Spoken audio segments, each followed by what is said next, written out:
Ladies and gentlemen, welcome to another episode of Racer's Mindset. I am your host, Brad Gebhart, and this episode is brought to you by RaceTech. Like I said, I'm your host, Brad Gebhart, but my co-host, an esteemed professional in his own right, he works over at KTM, and he's damn good on a mountain bike or a road bike, or you probably even throw some snow tires on there. He'd probably still walk away from me. Andrew Hobson, better known as Hoppo. Hoppo, how's it going? Great, Brad. How are you today? I'm not doing too bad, man. I'm moving, shaking, moving like an 18 wheeler, and I am absolutely stoked beyond belief to welcome to the podcast. Honestly, one of the first people I thought of when we started this journey. I think this is episode 7 of Racer's Mindset. He works over at First Form supplements. He's probably drained about 6 First Form energies, which means he's absolutely vibrating off of the chair he's sitting on right now over at HQ. Goes by the name of Sage Voda, who's been on the Big MX Radio podcast twice just this last year, which means he's been on way too much, but we're going to have him on anyway. Sage Voda, how's it going? It's going great. Repeat guest, super stoked. I got prepped on basically how this is going to go down and the topics, and I couldn't be more excited. It's going to be cool to dive in and tap into Andrew's mindset and your mindset, and I'm just excited to pass it along. There's a ton of stuff, obviously, we could go off of inside of here, so we'll put it into action. We'll talk about some stuff, but I couldn't be more stoked, Brad. Absolutely. We appreciate you coming on. You're a repeat offender on Big MX Radio. We spoke with the entire First Form squad who came out to the Gypsy 500, absolutely crushed it. Whether you guys were on the track or making sure that your competitors around you were well, kind of topped up on nutrition, recovery, and everything else in between. 26-hour drive on top of then riding like almost 8 hours between the three of you. That was insane. But yeah, this is going to be the first conversation on the Racer's Mindset. I think you're going to be a repeat offender on this podcast as well. On today's podcast, we're talking discipline, we're talking time management, and we're talking about goal setting. And all those are sort of related to, of course, the topic of personal development and success. To me, those three elements they're compulsory, they're mandatory in order to continue to move yourself forward. Let's start with the topic of discipline. I know, Hoppo, you're a big proponent of discipline. It's maybe the key ingredient to moving yourself forward. Those who do not exercise discipline will continue to spin their tires. Do you agree? Oh, absolutely. And, I'd like to touch on that a little further and just go, you know what? I mean, this is the best day of the week, right? How good is it that we get to talk to guys like this, talk about our ups and downs, because none of us are perfect. We all struggle, as we're all going to probably be open and vulnerable about it today. That we can sit here and have an intelligent conversation on how to be better and where we struggle, where we fail, and how do we be better and do better. But as it all comes down to, as we know, discipline is the key. Absolutely. The only way in everything that we do is discipline. Whether you hate it, like it, love it, it's discipline.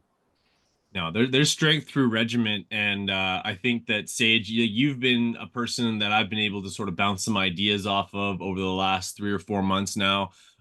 Someone that I kind of pull a lot of sort of feedback from, and someone who can really kind of steer me in the right direction when I go astray.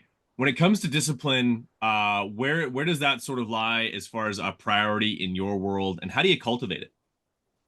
Yeah, so many different directions that you could go based off of that. But when Andrew talks about discipline being a sole priority inside of someone's day, I mean, when you think about it, most of the things that a human inherently does, most of us we're kind of in our tendencies, and we're in our habits, whether good nor bad, on a daily basis. And so discipline can both, we often realize that, okay, well, discipline should be something that helps you elevate. Well, discipline also, can have a negative context, I think, as well, as far as like, hey, what are the things that, are popping up, recurring inside of your day that maybe you aren't happy with? And so, really, truly, like, I view discipline as more of a kind of a self-audit piece, like, are you keeping the promises to yourself that you told yourself you wanted to do, or kind of the direction that you want to commit yourself in?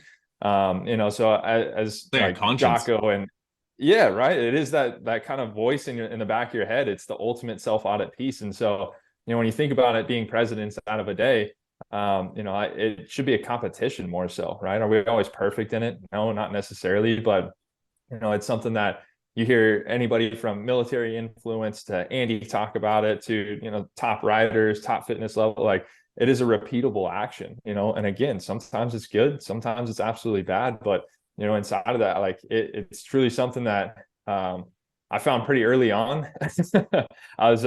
I had fortunately, like, parents instilled a lot of that inside of me, and I kind of just took it to the next level. And truthfully, I see discipline more as like a competition now almost. So where would you see yourself if you didn't take on the discipline? Because we all have two thoughts, right? You know what is right, you know what you should do, and then you get the other voice that says, "Oh, I will eat ice cream today, or I will sleep in." But so where does that lead? I mean, like you obviously you learned early you need discipline, which is great, because I think that's where most people go wrong, is they always try to take the easy route, but they want the result now. I think Sage learned it on the baseball diamond. He's a baseball guy. He's quite a baseball guy. Oh, I As think they too, all that mostly are in Southern California. yeah, that's influence either motor or baseball, right? That's pretty much it. But no, I think inside of that, the what happens if you don't component to discipline is, ultimately I think there's a couple different versions of yourself, right? And truthfully, there's one where the promises that you're keeping to yourself, the outcome. The outcome is the goals that you tell yourself. Right? Really, the biggest difference inside of that is just, can you wait the allotted time? Are you, as Andy talks about aggressive patience, are you using that component every single day to be, getting up and doing the things that you're keeping the promises? Because none of us are surprising ourselves. We know what it takes to accomplish the goal. Right. I think that voice, to Brad's point, is, hey, that's the thing that's telling you that you should.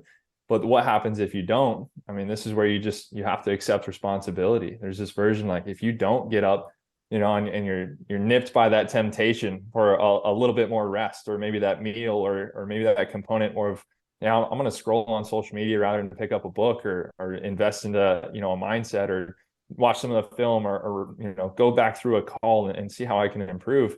You're ultimately just robbing yourself, So I think that's a conversation that I have with myself is, like, hey, what happens if I don't? That's how most humans operate, based off of fear and the complexity within that conversation alone. It's like, what happens if I don't do this? Right? Like, we tell people all the time in their nutrition, hey, here's a good component on why you should go do this, but I'll be honest, what happens if you don't? That's what actually drives the action. I think that curation of fear, right, is kind of the component. And so for myself, like, I know that if I don't, I might not necessarily see the byproduct, like the byproduct, or I would call it even, sometimes at a loss, maybe the next day or the day after that or the day after that. But I know the longer that strings out, I'll find some way to wear it. And I ultimately have to just wear that loss, right? Because it's a result of my action at the end of the day. So it's such a good question, but truthfully, there's two versions. There's the angel and there's the devil, right? And it's just, which one are you going to lean into? Well, I think that, again, everything you touched on there, I call it a blueprint. Either it's a blueprint for success or whatever. And it's taken me 50 years to get to that point, to go, God, I wish I knew what, I knew now 25 years ago, in terms of just everything in life, in personal development. But I think that, you just have to set, I won't say goals. I like targets, because targets tend to be more of a fixed focal point. It's like a target. Like, I'm sure you come across it with like you said, the weight loss is like, hey, I want to lose 20 pounds. So yeah, we all want to lose 20 pounds. But when you start to put timestamps, dates, and then work backwards, it's like, okay, it's going to be 2 pounds a week. And, I think, and for some people that because they haven't been there, they don't know. If you talk to someone that's lost 20 pounds and they put it back on, they know that, they already know the fear or the pain that it's going to take. And now you got to convince them to do it again. But for someone that hasn't done it, I think some of those people may take longer to do that, because of the fear of the unknown, what it's going to take, if they've never had any education in food or macros or whatever you want to say.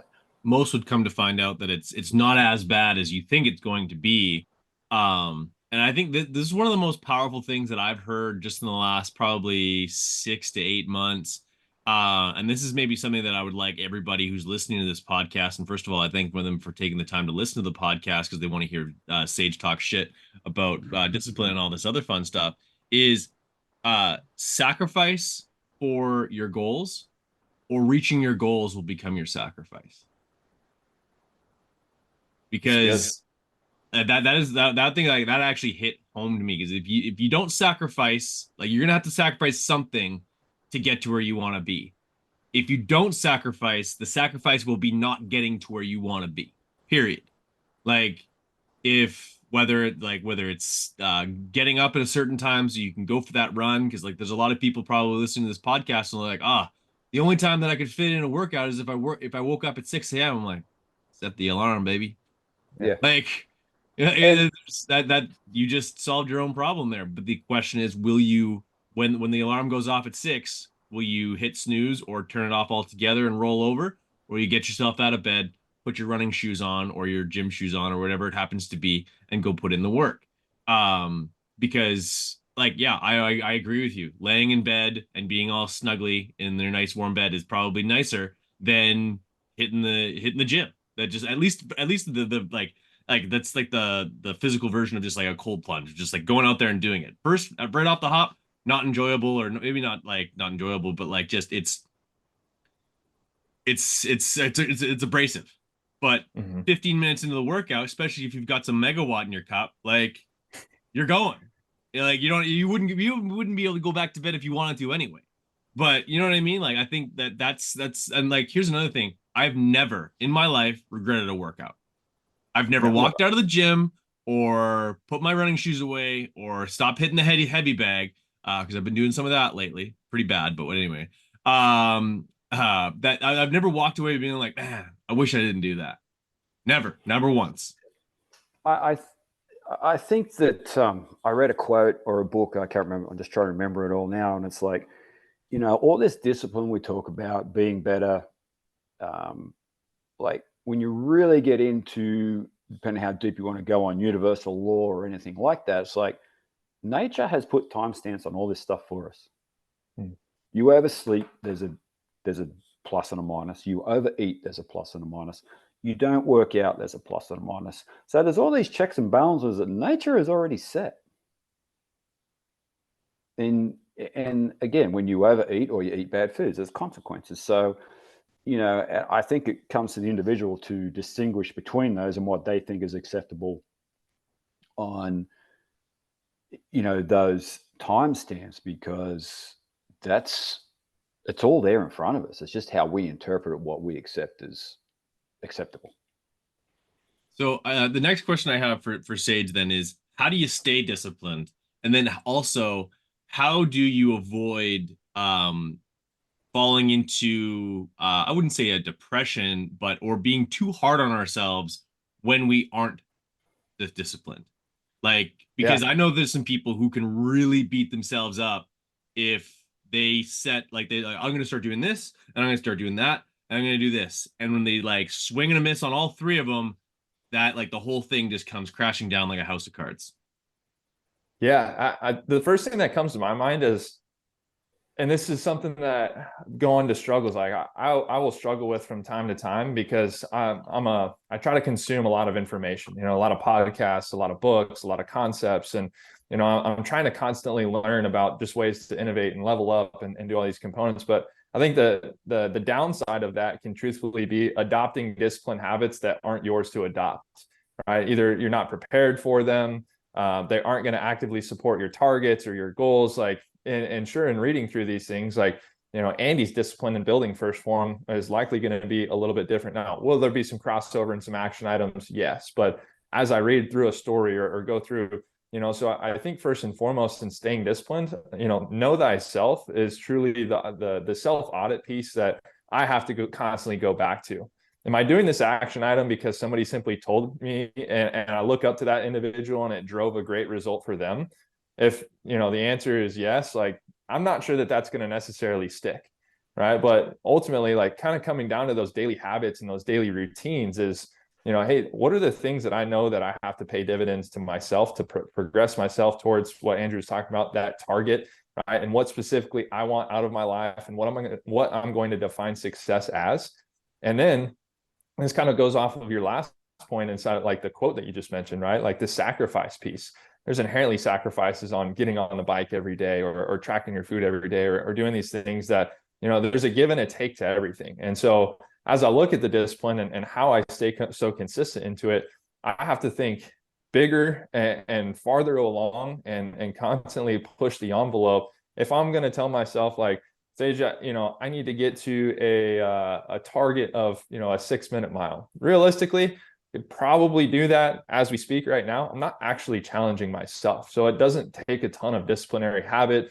It's one of those things where, fairly round, but this is like in building a business and going for a championship and looking to develop these skills. Like discipline is a must because you have to compound the day-to-day actions in your wins. Are you going to win all of them? Likely not, but you got to win more than you lose. And so, inside of this is where like the picture has to be big enough. It has to be, almost a little bit not realistic, but it should still be just right there at your fingertips. And then you are forced to make those sacrifices because the dream is big or the accomplishment is something that you yourself want to tap into. And as far as beating yourself up, like kind of to evolve into this next answer, I don't know that, and I don't want this to be taken the wrong way, but truthfully, like your self-audit is going to determine your success. So if you're beating yourself up, I almost perceive it as a good thing, because that is that conscious and that outside voice telling you like, hey, this is the promise that you told yourself you're going to do, right? And you failed to meet or exceed that expectation. And so, the combative side of things and almost that depression side of things, the reason why you're constantly luring in that depression, and it's likely because you're not taking action on it multiple days in a row, right? So that's when you kind of have to go back to this component of, hey, is this actually my goal or is this someone else's goal? Because if I'm failing inside of this or in this disciplinary habit, I'm not doing it because it's, for me. If it is for you, like the discipline side of things is fun. It's fun to go out and ride. Not every day are you going to enjoy it, but that is something that you want to, go around or lifting, right? Like I can't say I go into the gym super excited to lift every day, but to your point, like I walk out of the gym every time, like I got better today. So as far as the kind of depression thing, I don't know, man. Like I really struggle in that because I constantly beat myself up, but I also, consider the athletic performance and the different things that I've been able to accomplish. I contribute a lot of that due to that self-audit at the end of the day. So I try to course correct in that as fast as possible, or reestablish the discipline that I need to, and just go back and kind of reverse engineer. What am I working towards? What's required? Do I need to almost, eliminate some of the 15 things that I want to check off on a daily basis and just like truly narrow my focus? Well, it's kind of it's constant, right? Because it never ends, because for every new level, there's a new devil. It doesn't matter. Like you said, you PR, now I got to put another plate on. Right. That's going to weigh on your mind. Or you win, like I won a mountain bike race earlier in the year, and then the next one I nearly fell apart. I had so much pressure. It's a club day mountain bike race, but I felt that pressure bad, and I doubted myself the whole week leading up to that. So we all struggle with the same. No, and honestly, like just like I go back and forth with Hopo daily, and I can hear in the tonality of his voice, whether he calls me or texts me, when he's down on himself about whether or not, like, because he tries to get on a mountain bike or a bicycle every single day. That's a non-negotiable.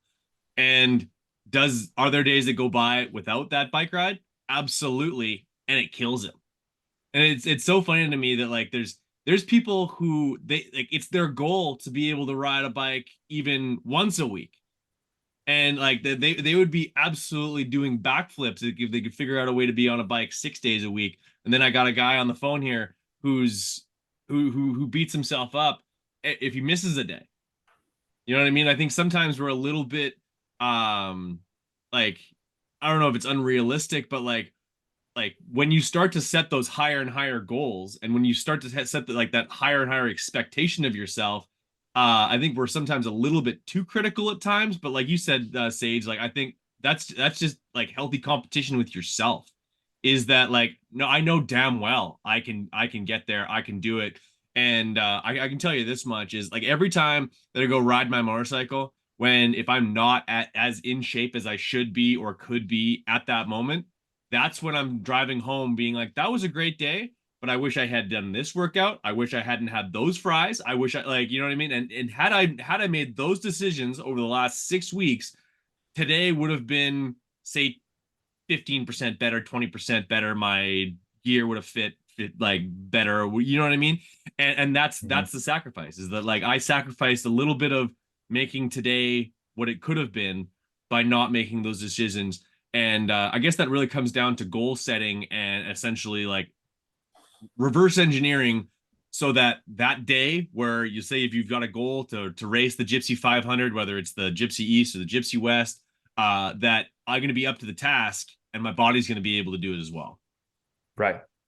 Yeah, I think, in goal setting, like one of the most common things that we use here at First Phorm, and one of the I'm things so that's good at helped me segues. is the 30-60-90 concept, right? Yeah. So what you're facing today, whether positive or whether regret, or hey, I shouldn't have had those fries, or I shouldn't have had it, done that over the last 6 weeks. The result of today's, the physical shape, your financial components, everything is a result of the last 90 days worth of your decisions. And you've had good decisions in those last 90 days. You've had bad ones, but the result, one of them is outweighing the other, which puts you exactly where you are. Now, there's nothing you can do about that. It's inherently the past. And similar to what Andrew said, like it's a constant evolution. So in order to start to build that, we have a concept, 30-60-90. Hey, go to where you want to be 3 months from now. Could be training for the Gypsy, could be a championship, could be where you want to be, financially, and work that back into, really what do the first 30 days look like? And to be honest, the first 30 days of anything, you're going to get little to no return. Days 25 through 30, you might see a little bit of uptick, might see a little better performance, some better discipline for sure. But, days 30 through 60, you're getting into the 2 month, 6 to 8 weeks, kind of towards the tail end of that. Anybody working through their nutrition knows that, hey, the body's going to start to take 6 to 8 weeks to start to respond, Okay, well, beyond that starts to accelerate, and we start to climb up that trajectory curve, and then really when you look at days 60 to 90, you're closing in on 90 days worth of wins. This is the kind of the peak and the pinnacle of that curve. And so when you're at day 90 of this goal setting, you should be at or near what was possible inside of that 3 months.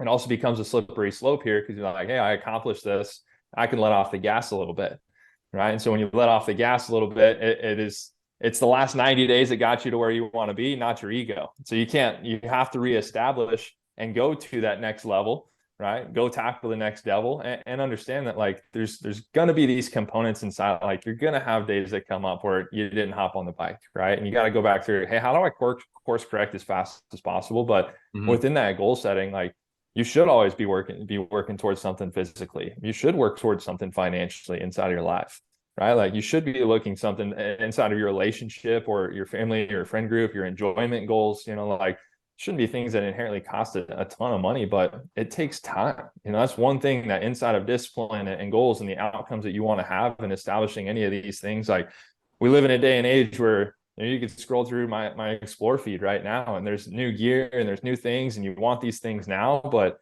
the reality is like that's kind of the curse that we're placed with too, is like it takes time and winning. And you see all of a sudden, Andy's car that he rolls up in, it's like, and that's 24 years worth of work.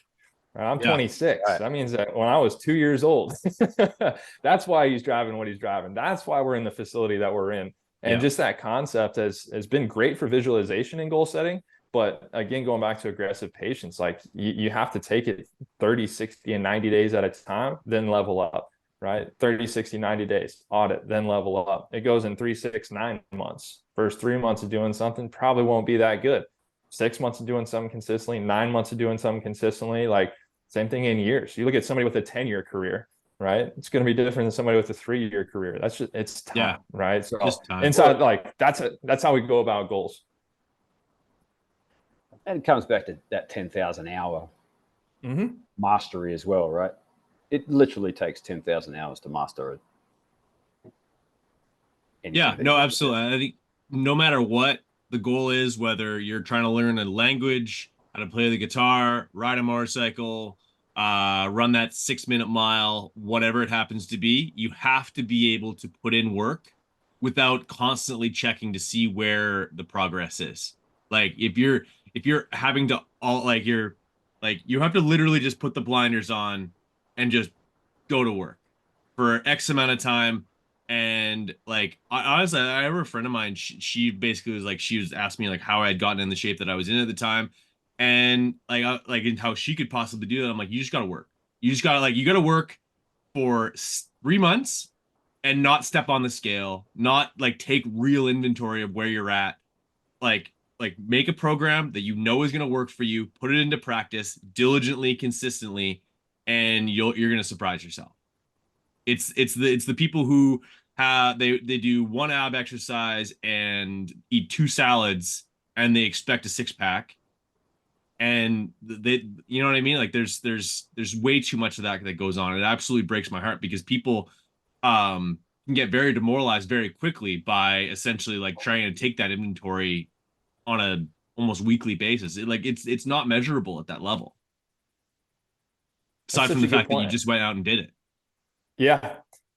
And even Brad, like you and I, we've been sending macros back and forth, Yeah. on a regular basis for how Three long now? months. And the discipline, yeah, 3 months, right? And so like looking at this is something that helps. And I will say, just as a man and one of those, like the ego side of things, right? Like you don't want to ask for help, or kind of going through and looking at some of the other high performers around you, or those that are kind of next level. It's super uncomfortable to go train with those individuals, to go ride with those individuals, or to Oh yeah. go approach. But like there's a level of discipline that has gotten them to that standpoint, and so you have to be in a position to be like, all right, if this is what I want, here's what I again have to sacrifice. But I think too often people are like, they look at the people who are going to comfort them rather than actually challenge them through the discipline and tell them what it takes to get there. And us in our approach, even as a company, like we're not reinventing the wheel by any means, right? We're not telling anybody anything new. We don't have any new exercises. Like it's the accountability and the hard work, and but surrounding yourself with individuals, allowing that to come down from Andy or Sal, or like in Matt and Aaron and myself, like if that's something that you want present in your life, you're going to be observing those things consistently. If you're around people that are not disciplined, like it's going to be really hard for you to be comfortable with being in that discipline constantly, and so if that's like every single chair around this office is pushed in, all the the wheels are straight, right? Like the sinks are wiped out. It's not because we have this The inherent piss budget droplets on the for, toilet seat. yeah, yeah, right. Like it's not that we have this outstanding budget for paper towels. It's the discipline, and the way that you do anything is the way that you do everything, right? As cliche as it might sound, but genuinely, like those little self audits are the people that you're around, the habits that they have are going to inherently bleed into your lifestyle as well. Oh yeah, no, I totally vibe with that. Actually, there's a guy I play beer league hockey with. His name's Jacob. He's a local city police. The guy is sculpted like a Greek god. Like he doesn't have 5% body fat. Like he's absolutely the universal soldier when it comes to just fitness. He Brazilian jiu-jitsu twice a week. He's working out all the time. Right now, he's literally trying to fish a body out of one of the local rivers because Winnipeg is the homicide capital of Canada. It's mainly because of like the small population here. But anyway, either way, like I identified him as like this is one high level motherfucker. This guy operates at a level like uncommon to most men in general, let alone the guys that I hang out with. Like he holds himself accountable. He's in the gym all the time. And I literally just asked him, and like I think some people might be a little bit shy about doing this. Is like, dude, like, hey, can I get in a workout with you? Like, even if it was like once every week or once every couple weeks, like just so that like I can sort of like feed off of that energy that you just bring to the, and like yesterday we did legs and like literally went through 6 different leg exercises. We fucking gassed ourselves out on squats. It was the first thing that we did and went straight into lunge walk. 5 goddamn motherfucking minutes of lunge walk.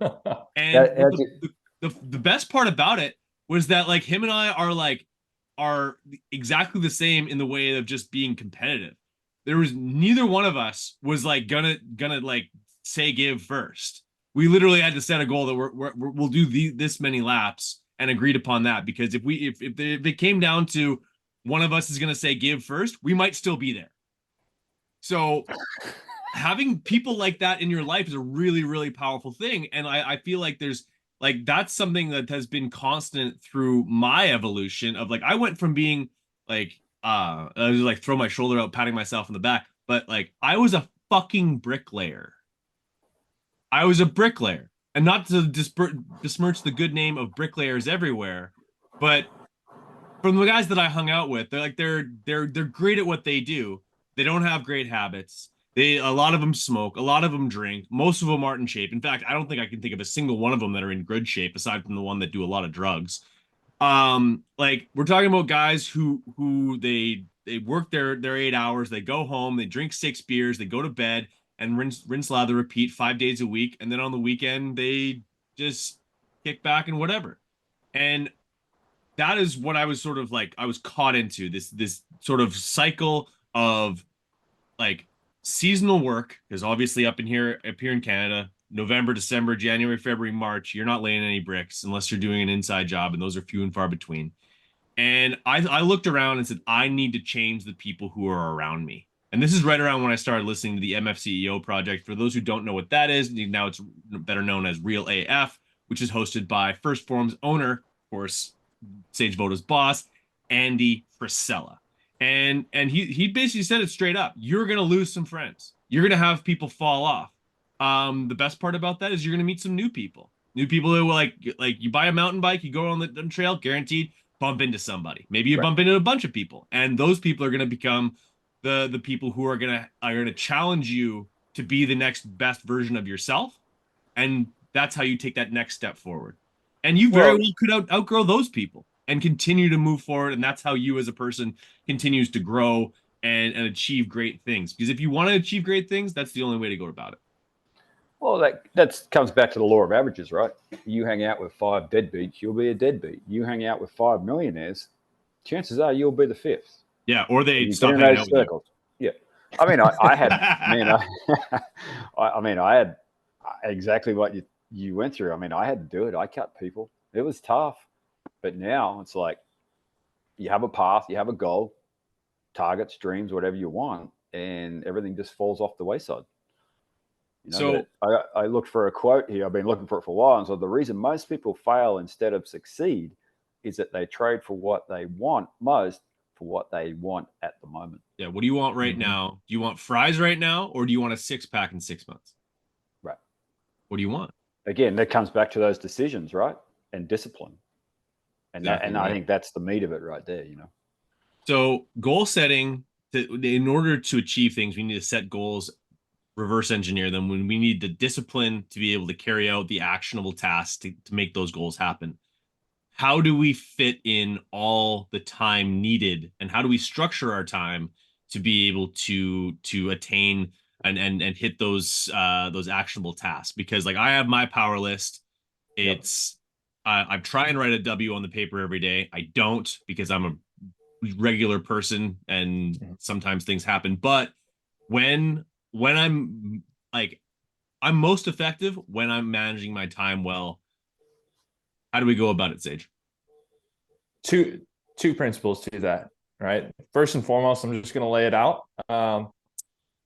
Don't expect to have balance inside of learning through this, right? I think so many people paint this clear picture as far as, accomplishment and goals and what you want to accomplish. Like it's going to look like, 8 hours of uninterrupted sleep and a perfectly disciplined and executed schedule. And, you're going to have all this free time and still be able to make, like, that doesn't exist. Nope. Right. Like you have to hyper focus on what's the area that I want to go into? What do I want to accomplish right now? And what's it going to take? Right. And you become more efficient through this process because it should be a competition with yourself. And, you should be able to develop more and better skills and become like same thing from lifting today. If you lift, 135 pounds a day, I would hope in 8 weeks from now, you're not lifting 135 pounds still. It's just, you have to evolve inside of the process. But I think most people go into, goals and goal setting, and they have this like just kind of comfort clause that's built into the fact that like, hey, life's just going to be the same. I'm somehow going to accomplish this.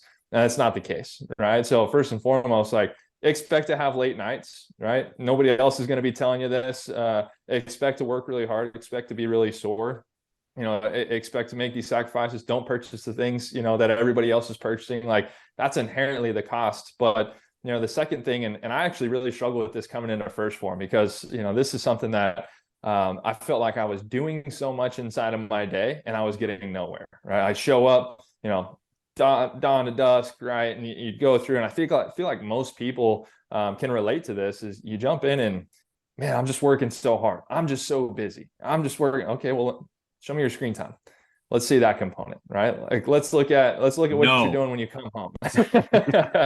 But truthfully, I was sitting down one day, probably my first initial couple of months here, and Sal actually walked by me, and he's like, "Hey, what are you struggling with? Like, how are you doing?" I'm like, "No, I'm good." And he's like, "No, like, what are you actually struggling with?" You're like riding a dirt bike. Yeah. Buying a dirt bike. Time to go ride. My skills on a dirt bike are lacking. Gebhardt gives me a hard time. But he's like, "Well, what are you struggling with?" And I said, "Well, honestly, I feel like there's so much to do, and there's no end in sight, and I feel like I'm busy, but I don't feel like I'm driving the best result." And he goes, "Well, I want you to go listen to this podcast." He's like, it's called the AMRAP Mentality.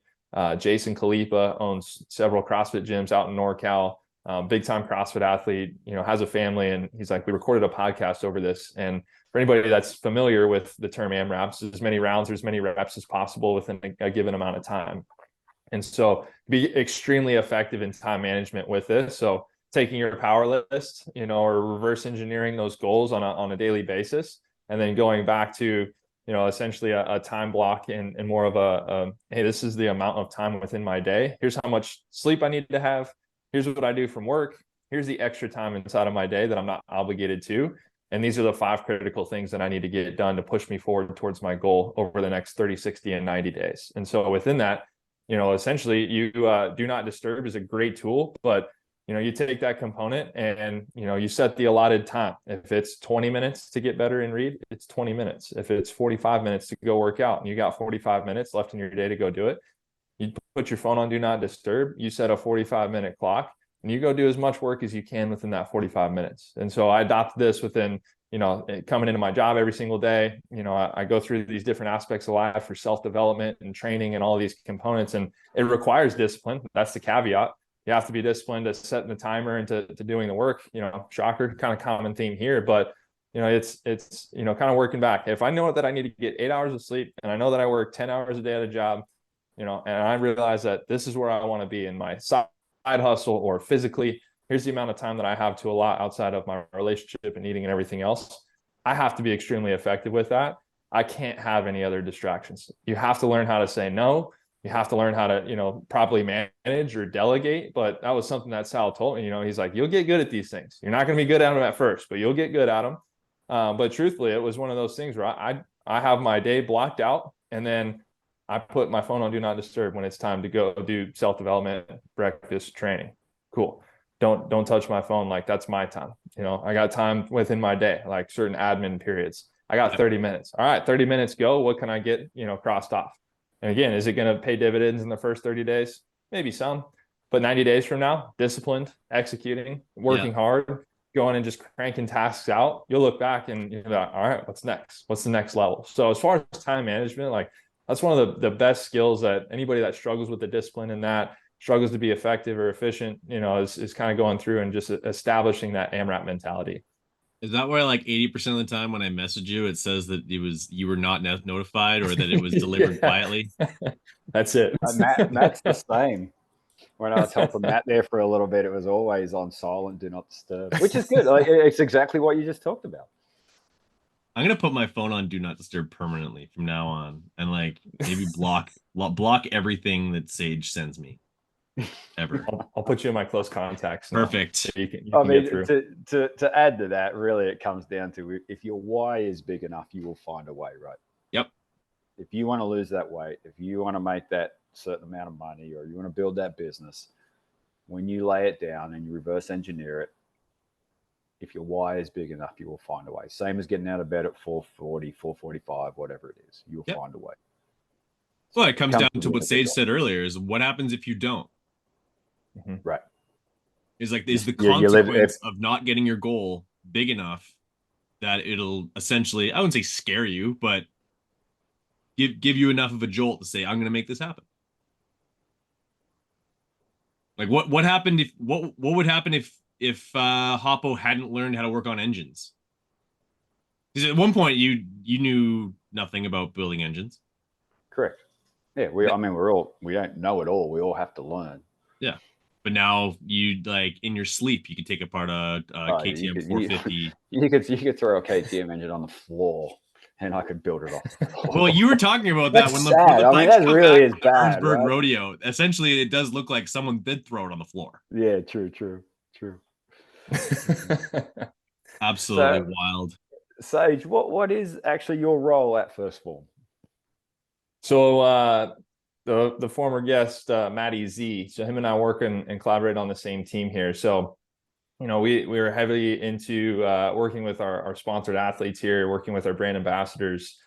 We coach all things basically nutrition, supplementation, social media, and we're kind of the Swiss Army knife, I guess you could say, within these walls here. So looking to just coordinate events and truly help people understand the core principles that are going to help drive results. But at the end of the day, it's a part of the much larger mission to equip the individuals that work within our brand to be confident in the recommendations and again going out and actually helping people in their community. So I spend a lot of time in Zoom calls and on phone calls and kind of just looking to help build and contribute to what we can do as a company, internally here. So it's a lot of outreach and, again, just kind of, we don't reinvent the wheel from nutrition, but it's just helping people master those basics and understand those concepts to go pay it forward. And we do that through social media. We do that through in-person events and, help other people understand the game plan to success.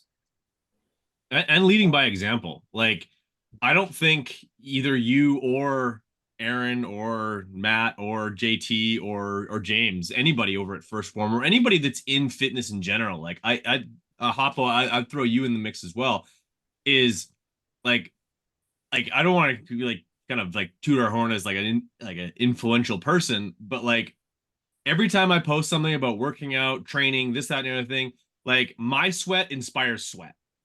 Your sweat inspires sweat because someone might see that, like they're like, even that you might have 10 people watch it, 5 people roll their eyes, 4 people do nothing, but one person's like, you know what? Fuck it. I'm gonna go. I'm doing like I'm dusting off my running shoes, or I'm gonna get myself a bicycle, and I'm gonna get myself in shape. I, And to me, that one person is like doing something about it is makes everything worth it. You know what I mean? I think that's like if I want to become the leader of men and leader of people who achieve great things, then leading by example is the only way to do that. And you guys both do that amazingly, and that's why you're both on this show. I yeah, appreciate that. exactly. I mean, I can test to that. Where like Sage and I never spoke face to face until today, but it's like I could tell through his social media that he was committed, he was disciplined. From his running, motorcycling, and mountain biking, Big and zone his two guy. posts of being positive and like, hey, you need to be healthy and the diet. And, you know, you could tell that he's on the right path. It motivates me. It's like, oh man, well, this guy, he's out. I got to get out. So, and I think that, like you said, you'll get a certain percentage of people who go, oh, that guy again, that guy again. But to the right person, that inspires to make a change. And as we found out the other week, I mean, I don't think there's any bigger compliment in the world than someone that says, "Hey, you made me change my life for the better." And I had that happen the other week, and it's like, that's worth more than any money in the bank or whatever it takes to get that compliment, or hey, you inspired me, or you Yeah. made me look That'll better. put some wind in your sails. Yeah. And I know exactly. I mean, I've seen him with his shirt off. I know what he's gone through because I went through the same thing, and it is discipline. Mm-hmm. Yeah. To the core. You can't. I mean, yes, there's a percentage of people in the world that they probably don't have to try that hard, but I got to try hard. I have to work at it every day. Yeah, and then yeah, like you said, there's always a new devil for every level that you attain to. So for those who are listening today, discipline is a mandatory element to success. When you set goals, you need to be disciplined in order to set out the actionable tasks and carry them out. And in order to carry out those actionable tasks, you're going to have to be management. You're going to have good time management and go about things a certain way. Sage, before we get back to the rest of your diligent day and everything you have to do over at First Form by leading people and probably giving some generous amounts of shit to Matty Z. leave us with some closing thoughts, Yeah. even if it's just basically a scouting report on this year's Dodgers. So Yes. I think to Andrew's to his last point and showcasing other people, right, and showing your process and showing your struggles, and very much just involving the real life, but like discipline. And the more that you show that, I think this is where it kind of becomes a fine line. Is like you don't see anything, and then all of a sudden you see the car or the performance or the transformation. Like it's awesome, but as a company in entirety, like we want to showcase the process and the day to day. So discipline truly shows that it's possible. As you showcase, running every single day, or riding every single weekend, or tracking your food on a nightly basis. Like the discipline within that is what allows other people to be like, oh, that's the transfer. It didn't pop up overnight, But to this, I truly think that one of the best definitions, and I'll kind of just wrap up with this, but Coach K over at Duke, going back to sports, not Dodgers, but he's an amazing human, an amazing leader. So I was reading his book a couple of months ago, and he talked about the concept of discipline. And I think a lot of people think that discipline is just because you did go to the gym every single day means that you have discipline. And I would actually kind of argue in that. And Coach K, to his point, he says discipline is doing exactly what you need to do, precisely when you need to do it, to the absolute best ability, right, that you possibly have.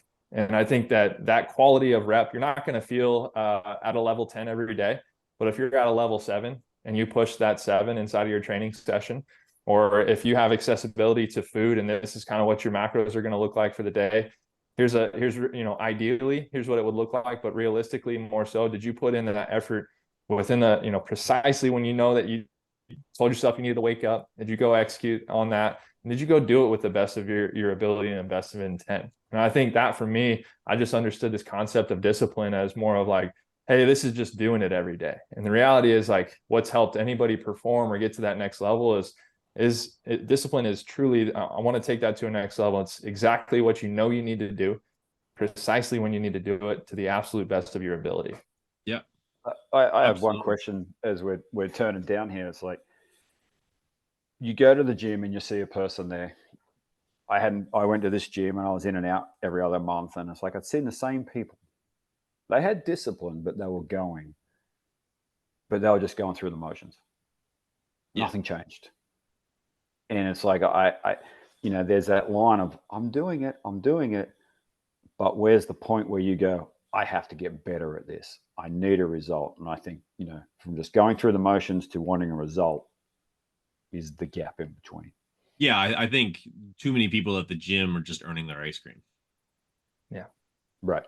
Like, to put it lightly, like that's like they're hitting the gym so that they can hit the drive-through on the way home and basically just stay at this like homeostasis of like where they're currently at. But like, oh, I'm not getting any bigger. I'm like, well, fucking true, but like, it's not really the point. I guess if that's the goal, if the goal is just to like right along one line, I guess like good for you. But yeah, like I vibe with that as well. And like, yeah, like I tell this, and that like leans into everything. It's not like, because not everyone's a 10 every day. No. But if you got a 7, give me a 7. I want all of that 7. Like, and like, yeah, some days, yeah, like I got a 4 for you. I'm gonna give you all 4. But like that's today, like it's you're getting a 4, and but like I'll give you every single inch of that 4. Probably more like a 6, but anyway, yeah, like you know what I mean. It's about giving the best you can on the days you can. So in every single day. But Sage, this has been awesome. For those who aren't already following you, Sage Voda on Instagram, it's just Sage Voda, correct? Sage_Voda. Yep. That's it. Any questions you got, nutrition, discipline, anything taken away, like we love to help. So don't be afraid to fire them away. But I really appreciate the hour and the opportunity. Definitely want to be a repeat. We'll jump back on, but it's an absolute pleasure to hop on and just allow me to pass on a couple of cents. We could have went for hours. You're right. Oh yeah, no, we easily could, and we're gonna break things up. We're gonna savor the flavor when it comes to Sage Voda. Sage, I think you got to go get yourself to the rest of your day. You got to get yourself ready for Millville's Amateur Day, because I am steadfast at making you guys do that, whether it's first form funded or not. Call him the But wood monster. yeah, The thanks wood everybody monster. for listening. Hoppo, appreciate you racing you. home from your job to come do this, and then probably leave, and like you can tip the tanned guys that were doing your lawn on the way out. Yeah, there you go. Down in like you probably live in like La Jolla Beach or something like that. But yeah, this has been fun, guys. Next year. All right. Andrew, Brad, thank you. I appreciate it. You guys have a good one. We'll see you next time. All Thank right. you.